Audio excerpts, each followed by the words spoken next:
Hi mga ka-low carb! Share ko sa inyo kung paano ko ginawa tong steam pampanos. Sobrang dali lang gawin nito. Nalinisan ko na yung isda and ihihiwain lang natin siya ng pa-criss-cross. Ganyan po. Next, isison lang natin siya ng salt. Ang gamit kong salt is rock salt. Try mo to Mars, sobrang sarap at sobrang linamnam. Then lalagyan natin ng palaman sa loob. Nag-slice ako dyan ng garlic, red onion, ginger, and spring onions. Ilalagay lang natin palaman ng isda is garlic and red onions. Gagamitin nating pambalot is aluminum foil. Much better sana kung yung dahon ng saging pero wala tayo nun. Dito tayo maglalagay ng ginger at tayo ng red onions and spring onions bago ilagay yung isda.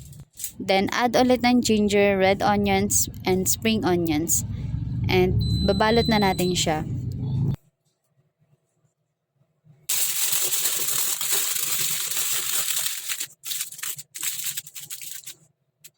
Nabalot ko na yung dalawang isda, then steam natin yan for about 30 minutes.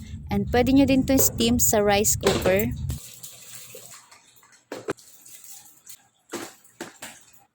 And after 30 minutes, ayan, luto na siya Mars. I told you, sobrang dali lang na itong i-prepared at sobrang dali lang din maluto. Actually, pang tamad version talaga to. Char. So, ayun lang. Thank you for watching. Don't forget to follow this page for more low carb ideas and stay healthy, stay low carb. Bye!